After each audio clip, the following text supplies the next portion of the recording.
How do we, as community managers, do our job more efficiently and not have to spend so much time focusing on something that could be, totally frivolous, and really focus on the high levels? How do we keep your property value high?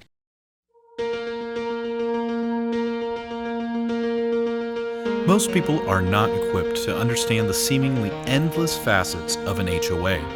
That's why we're here, to help you become uncommonly prepared to serve your HOA. Whether you're a board member or a manager, join us in the Uncommon Area. Welcome to the Uncommon Area. I am Matthew Holbrook, and in this episode, I get to talk to Mike Perlof. Mike hosts his own podcast called the HOA Pros, as well as being the Director of Client Services at Fenton Grant Law Firm. So we have a lot to talk about, and in particular, we get into discussing the trends that are going on in the HOA industry, and Mike gets to draw on the perspective of having recorded over 140 episodes of interviews with various industry leaders regarding homeowners associations. So I hope you enjoy this episode, and I would encourage you to subscribe and share so that others can access the same content in the Uncommon Area. Well, hi, Mike. Welcome to the Uncommon Area. Glad that you can join us. I know this is a very foreign experience for you, being on a podcast. First time. No, I know you obviously you have your own podcast that you do with Kara Foley, HOA Pros. Yes. You guys have been doing that for a while now. Yes, we're about 3 years in, which is crazy. Never planned on doing a podcast. How did it come about? It's all Kara's fault. 100%. Just blame it all on Kara? 100%. But she's like, you know what? I don't have enough to do. Let's just do a podcast. Yeah. I mean, being a busy vice president, it was during like the pandemic shutdown, and Kara just thought it would be awesome. Reached out to me. I love projects like that. Like, I love theater, music, entertainment. And long story short, we just like, I'm such a doer. Like, as soon as it's like, hey, we have this idea, let's go. I think we had a studio, a name, everything set up in 2 weeks. Wow. And what was the goal? Like, what did you envision? I have no idea. Ask Kara. You were just along for the ride. I was along for the ride. Yeah. So I think that honestly, we see so much like in our industry that needs to be talked about. There's so many like challenges, I'm sure. There's so many things like, there's so many niches to talk about, different construction, just so much to talk about. And I think podcasts are a good platform, especially because you can have fun. Like, we love to have fun. One of the segments we do is crazy stories, and, we try and keep them PG-13, but the real life things that happen in HOAs are rated R. Yeah, there's not a shortage of stories. Yeah, that's a fun aspect. But yeah, I guess, we just decided to be really fun, and we really didn't overthink it, I think, which helped. We just started doing it, and it's slowly kind of morphed, and it's fun. How many episodes have you done now? We've done 136 or 7. Wow. So a lot. Yeah, that is a lot. We do it every week. And it's become like, I don't know, it's become something that I look forward to now. Like, at first it was hard, and I don't know, it's so funny. When I started recording at first, I realized like, oh wow, I have like a lisp. I didn't even know that. And slowly over 136 episodes, I've started to, I think, become a little more polished, but it's cool. You learned some things with that. Well, I really appreciate you joining the Uncommon Area. And what I'd really like to do with this episode is kind of mine your database of your experience in doing podcasts, you've talked to like everybody in the industry, and I would imagine you've got some pretty interesting perspectives. So this might be a tough one to start off with, but if you were just to think over those 137 or so podcasts, what are some of like the biggest themes that you would say tie them all together? What's something that just keeps coming out over and over again? Okay, so that's actually an easy one. So the biggest one, I think it's so funny and interesting. Our space, the common interest development, HOA space, it seems like not a single person planned to get into the space. True. I didn't. Like, yeah, I didn't. I don't think we've had 137 episodes. I think 2 people, Mary Beth Green, I don't know if you know her, I do.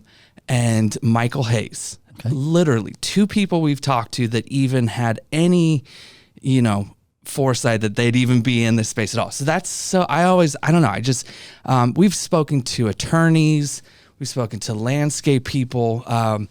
Just like such a wide variety of professional people, and not a single one of them really even knew what an HOA was, anything like that. So I find that fascinating, because here we are, as professional people in this industry, and I honestly didn't know it existed. How did you fall into this? Yeah. So right out of high school, I wanted to get into real estate. I know it was like, That's what HOA is. yeah. So I got my real estate salesperson's license. I was going to Orange Coast College, and I ran into Craig Stevens. I don't know.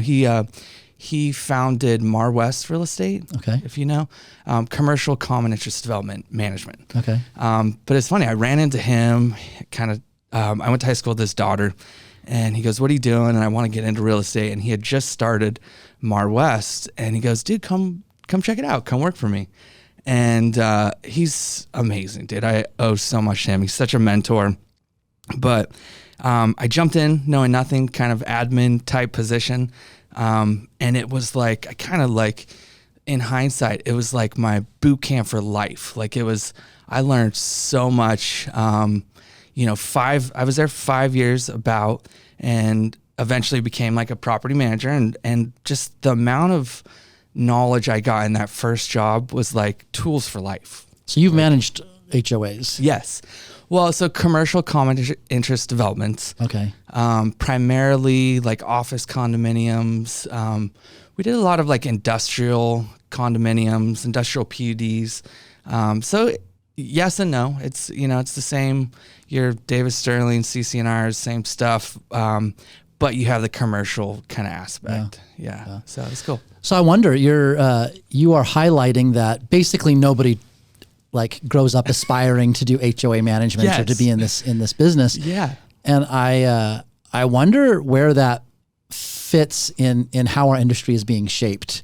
In other words, that might be to the detriment of the industry. I agree. Because there's not a clear career path for somebody to aspire to be in the business and to go this direction. And so if everybody's kind of falling into it, it kind of makes it be very kind of fragmented and like all over the place, and people aren't necessarily prepared. Yeah. So I agree. I think there's that aspect to it. I also think that there's so much opportunity because of that. And I think that there's so many skill sets needed to be a community manager. Yeah.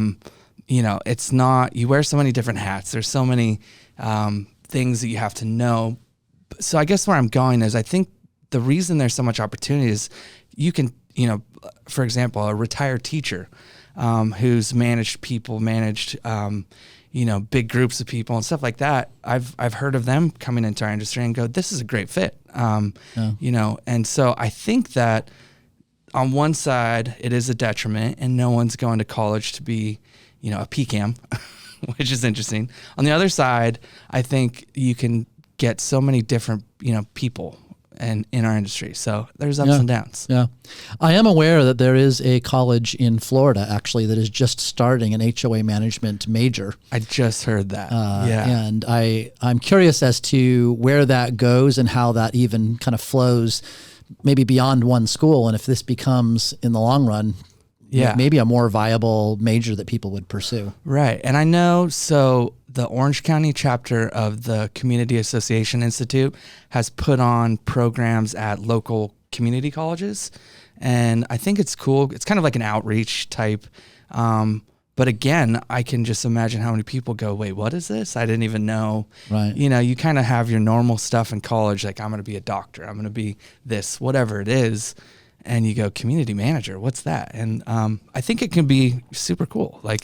Yeah, it's cool. So here we are in 2024. You're 137 podcasts in on your podcast. What do you see happening in the industry as far as how it's evolving going forward? I have a theory I think I want to run by you in a minute, okay. But I want to hear your reaction first. Yeah. Well, so another common thing that I've seen a lot and we kind of talk about a lot is there's a lot of burnout. Yeah. Like, honestly, I mean, it's a tough job. Yep. I admittedly, and I joke about it, but it's not a joke. I literally had like 2 times where I broke down in tears as a manager, just defeated. I mean, like absolutely just couldn't take it, went home crying, bawled. And it's funny in hindsight, I'm like, wow, I was 21 years old.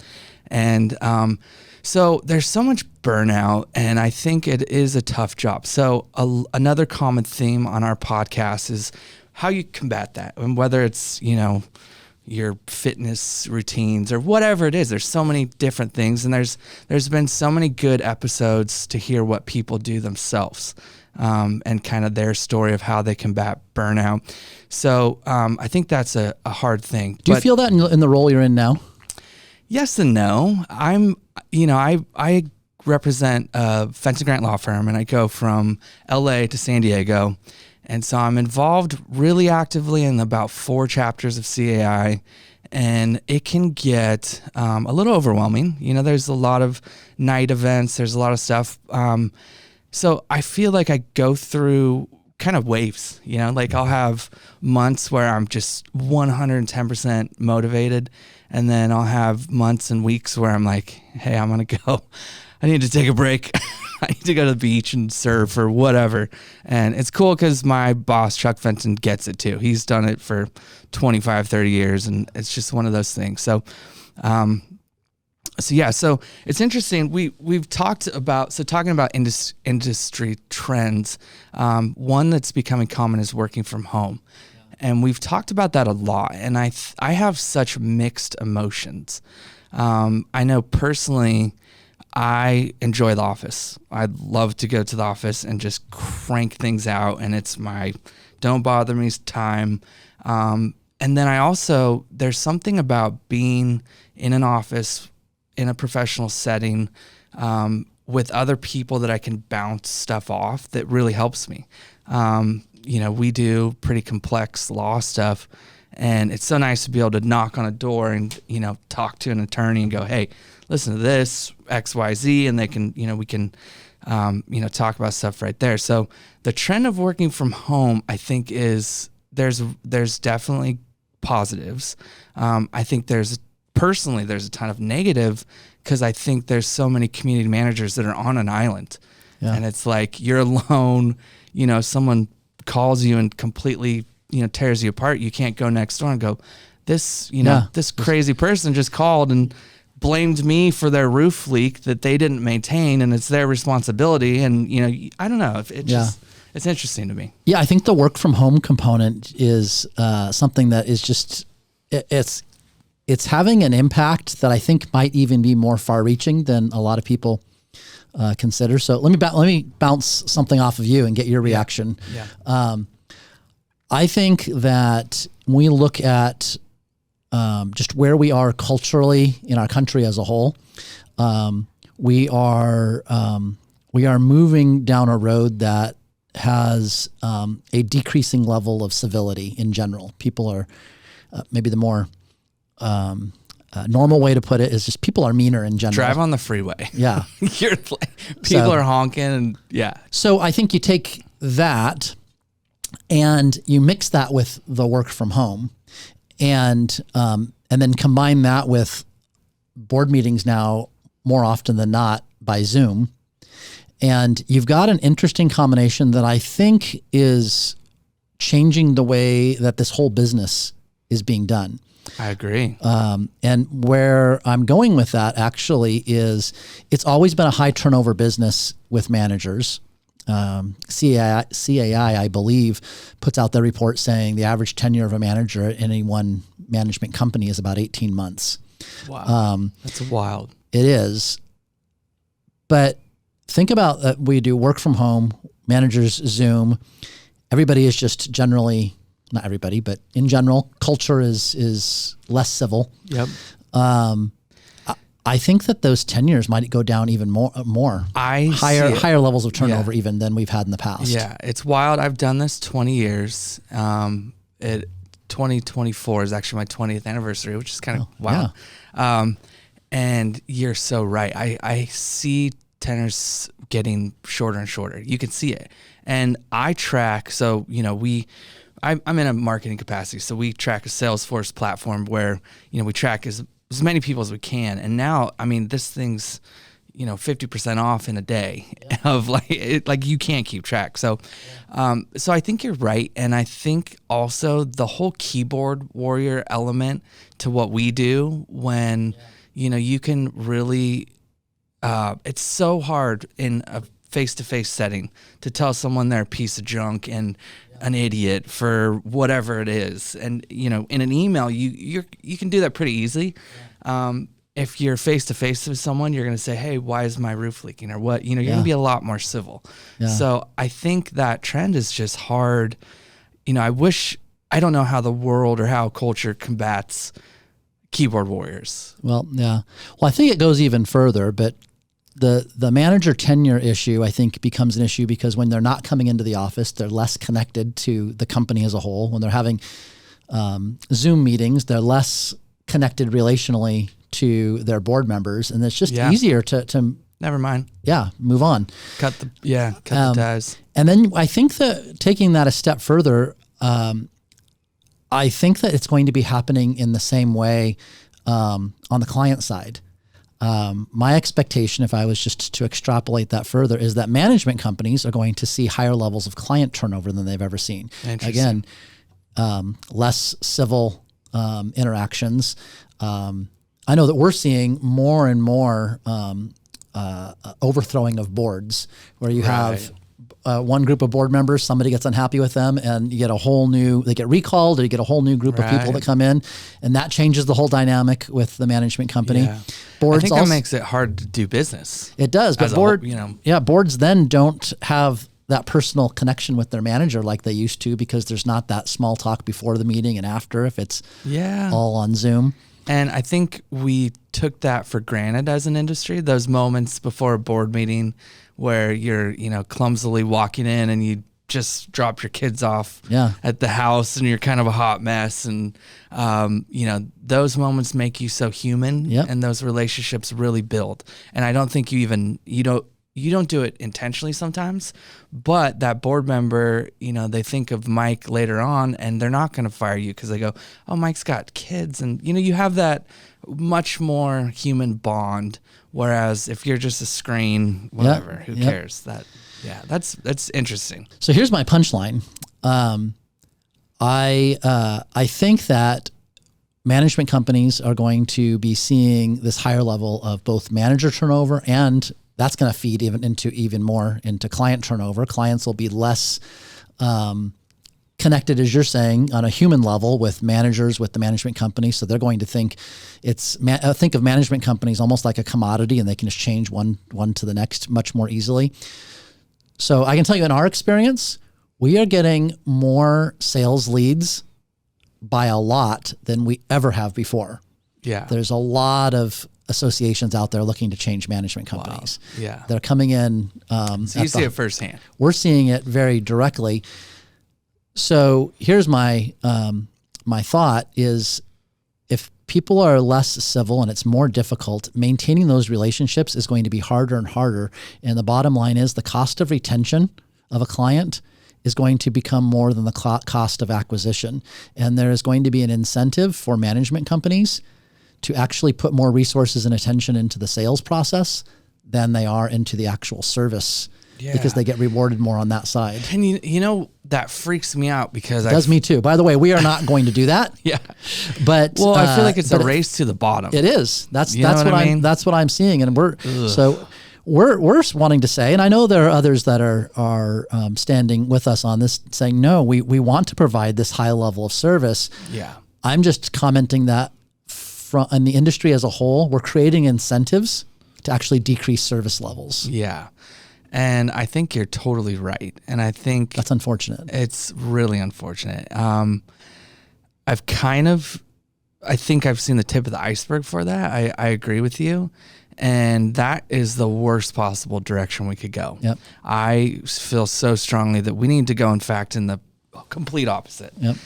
Where I feel like management companies should actually, we're working on, we try and get certified podcasts by the CAMICB. It's a long acronym, Community Association Managers International Certification Board. Wow. Yeah. But when you listen to our podcast, you get an hour continuing education credit, which is pretty cool. You should look into that. It's a pretty simple process. But a program that we're working on, is actually how managers can ask for a raise and kind of strategies as a manager when you're providing such, wonderful service to kind of plant the seeds along the way. So not to just go to a board meeting and say, listen, I want to raise, and, actually strategically go about it, because I think that community managers are undervalued. They wear so many hats. The amount of knowledge that you have to have as a community manager is, it's like a doctor or more. Well, yeah. I don't know. It is. It's a lot. It is very much. Yes. Okay. Yeah. Maybe I'm going a little too far, but you know what I mean? There's who knows how to have an HVAC contractor service something and also deal with the new California laws for balconies, and then has to call an insurance broker and say, hey, my fire insurance premium came up. And then have the people skills to deal with the homeowner upset about their neighbor's barking dog. It's such an undervalued profession. And so if anything, I think that management companies need to charge more and need to go the opposite, not race to the bottom, race to the top, so that they can hire the people, the caliber of person that it takes, because you're not going to hire someone for 50, 60 grand that has the motivation to get that level of professionalism, knowledge. It's just not going to happen. I see this career as something, in line with, so I always joke the PCAM is the attorney of HOA management, but when I look at the really high level community managers, the PCAMs and such of our industry, they're on this, they can tell an attorney a lot of times, what they think about the law, and they're right. A lot of the times they're not an attorney.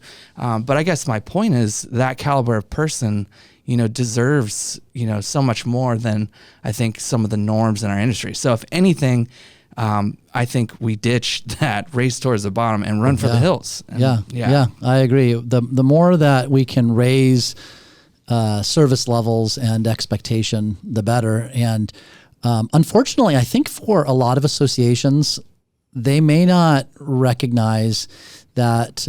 I would say the rule might be about 2%. Of maybe two people out of every 100 might be the ones that create especially big headaches for either the association or the management company. Right. 2% creates the 90% of the workload. I'm just wondering if HOAs had a way to mitigate that. It would change the dynamic of how an association would be managed and what it would take. Yeah, you need like the 2% task force. Yeah, they just strictly manage the squeaky wheels. Yeah, how do you address that, and how can boards help with that? Yeah, because it would change. Like if you changed it from 2% to 1%, I don't know if my numbers are exactly right, but what would be the impact on manager tenure? And then boards could have managers for long periods of time and have that continuity and historical reference and so forth. That's so interesting, because I remember as a portfolio manager, I would have the largest accounts, 1,000 doors or whatever, that I had on autopilot. And then I'd have these 18 unit, medical office condos that would tie up all my time.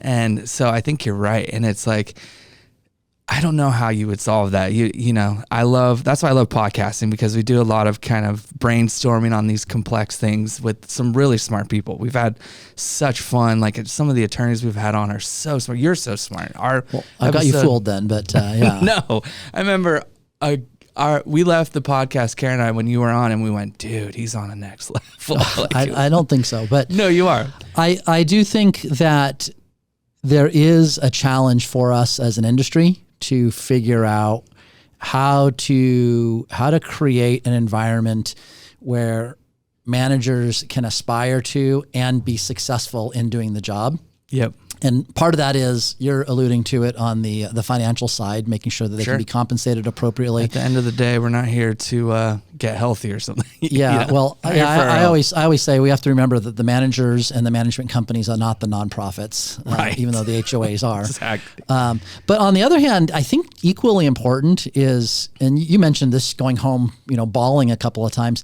We've got to create an environment for managers where that's not the norm. Yeah. And you're talking about your own experience in that, and part of me is thinking, yeah, that's a real bummer. But part of me is also thinking, yeah, that's not an isolated situation. That's true of so many managers. Yeah. And so, how do we address it from a compensation standpoint? How do we address it from a quality of life standpoint, and make it something that actually people aspire to do? Yeah, I agree, and I think that should be something that we all push for. And I've been very involved with the CAI. CLAC is a fun one, California Legislative Action Committee. They're, kind of lobbying for all of our fun laws. But the conversation with all these things needs to be talked about more.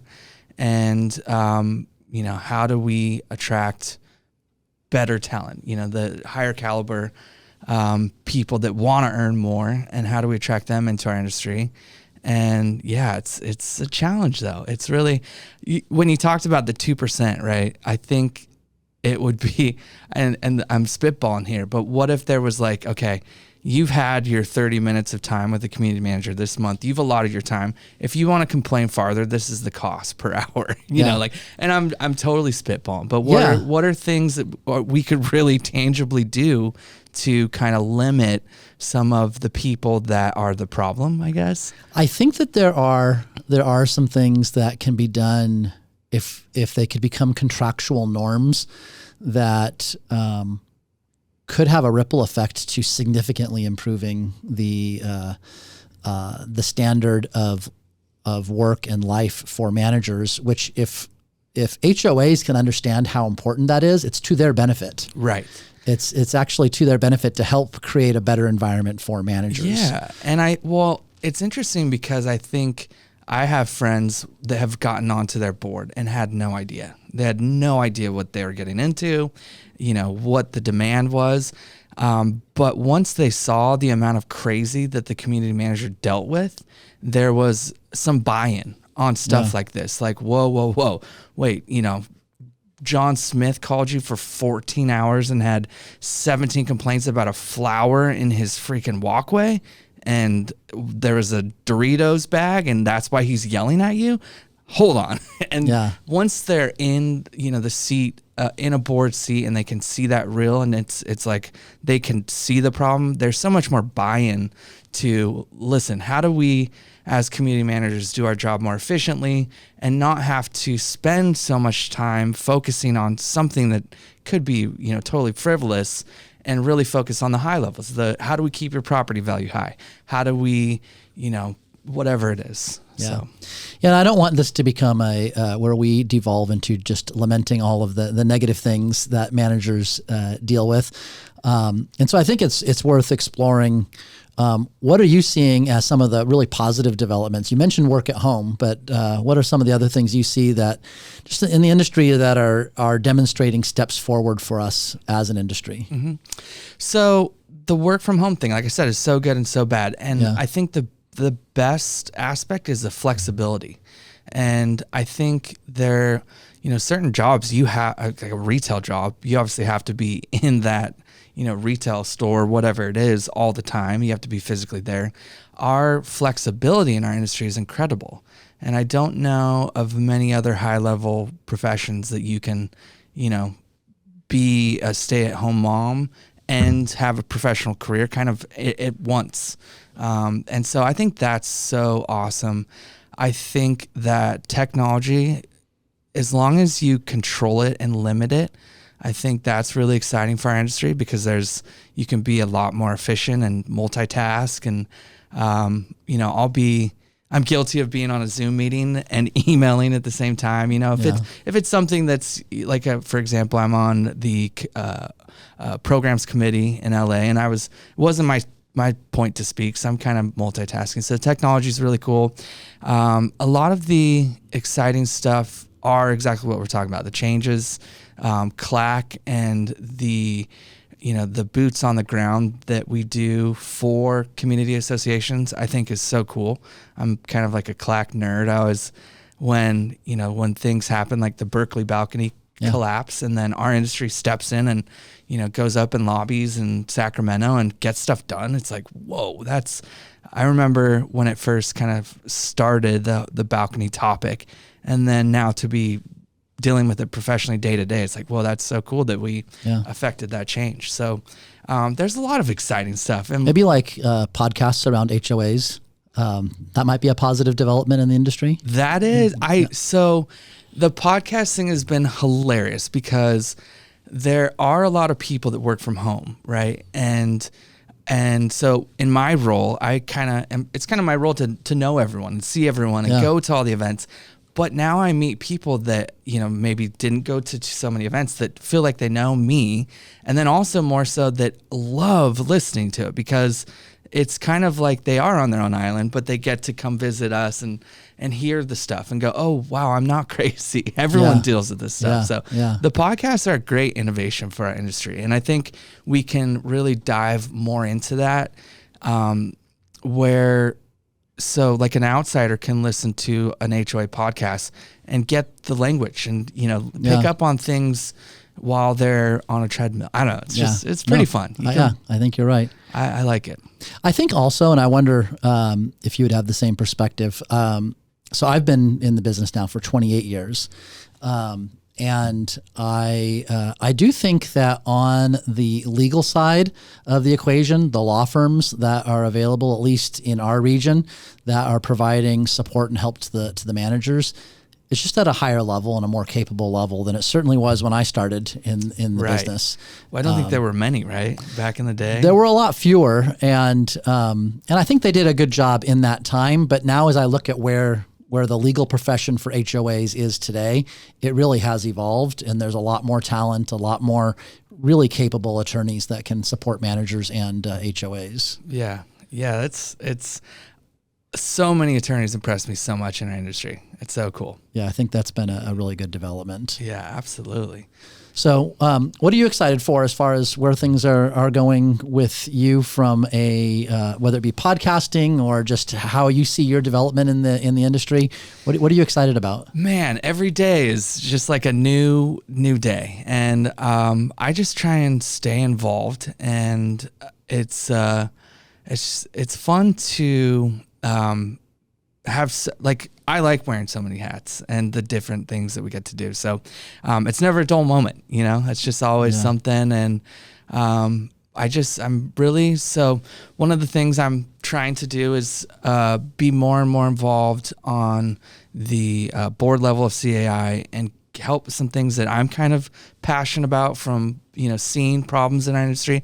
One of them is recruiting talent into our industry. Yeah. And I'm on the Orange County board, and I have this kind of pet project that I want to do, job fairs.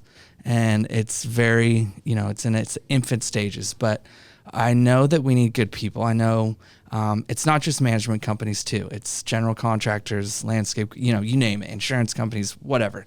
We're all looking for good people that, need a good career. And so I'm passionate about that. And I really, as any new project, it takes some time to get off the ground, but hopefully one day. And I think just start grassroots, super small. And even if we can find 5 or 10 people, that would be amazing. But yeah, I'm passionate about that. And I think that stuff is exciting. I love building relationships, and it's really fun. Yeah. Well, good. Well, I appreciate you being part of this episode. I have one last question, and and then we'll kind of bring the plane in for a landing. But I wanted to kind of turn the table on you. Your favorite question on your podcast is always, what crazy story do you have that you could tell? Oh no! And I want to turn it back to you. What's a crazy story that you've experienced in your 20 years? Oh my that gosh. is appropriate to share on a podcast. Yes. But Yes. where does you asked that of everybody else? I wanted to throw that back on you. Okay, I've got a good one. And this one gives me chills when I tell it. So I was managing at the time, and we managed a commercial office building in Irvine Spectrum, Brenexus Office Edition. I don't know. It's really nice. But they're 2-story buildings, and we had in the lower building we had a realtor that she drove a pink Bentley. She was super fancy. And she called me one day and said someone threw a shoe at her. And so I'm immediately intrigued. I'm like, what happened? This definitely feels like the job for an HOA manager. Right. Like, yes. Yeah, exactly. This is stuff that we deal with. So I'm like kind of mind blown. And it happened to be a Thursday or Friday afternoon. Remember, it was the end of the week. And it's in Irvine, our office is in Tustin. And I go... And she's really upset. She goes, our neighbors are after me. And so I go, let me come out and I'll kind of see what's going on. I'll poke around. Truth be told, I love to get out of the office. So I go on site. I talk to her. She gives me the shoe. And I go, okay, let me go knock around. So I go up to the second store. And I'm second story. And I'm asking people, so, did someone throw a shoe? I'm kind of, and people are kind of like laughing. No, absolutely not. And I'm poking around more, and then I'm up on the balcony of the second story, and I notice there's another shoe and there's pants. And now I'm like, what on earth is happening? So I'm very confused. So I grab them, and I'm like putting things together, and then it hit me like I should check the roof. And so I go, it was a utility room that had a really steep ladder up to the roof hatch. And they're really tall buildings for just being 2 stories. And so I climb up, and I'm 20 something. It's hard to get up. I go up, push open the roof hatch, get on the roof, and I'm kind of walking towards the end of the building where all this had gone down. And there's an elderly man against the parapet wall. He's like probably 80 something. And he got stuck on the roof for 12 hours. Oh no. And he had been up there, lost his voice from trying to get people. The parapet wall was like barely taller than he was. So it's probably, like 5 feet, 6 feet. And he could just barely reach over and yell for help, but he was trapped. And somehow I got up there, I see him, he's totally dehydrated, immediately call 911. They take him off the building. I'm like, oh my gosh. Wow. It was wild. So, talk about getting lucky, but yeah, that was a wild one. I was like, wow. Yeah. And most management companies would tell their managers not to be crawling up there in that situation. Yeah. That was the good and bad of Mike Perlof as a manager. Yeah. I was like, I'm just going to do it. Yeah. Well, good thing you did. Yeah. Wild. So yeah, that's a fun one. That is very crazy. Yeah. Well, Mike, I really appreciate you joining the Uncommon Area and being part of this. And I hope that is helpful for all of our listeners and viewers. And I would just encourage you to look for more episodes of the Uncommon Area.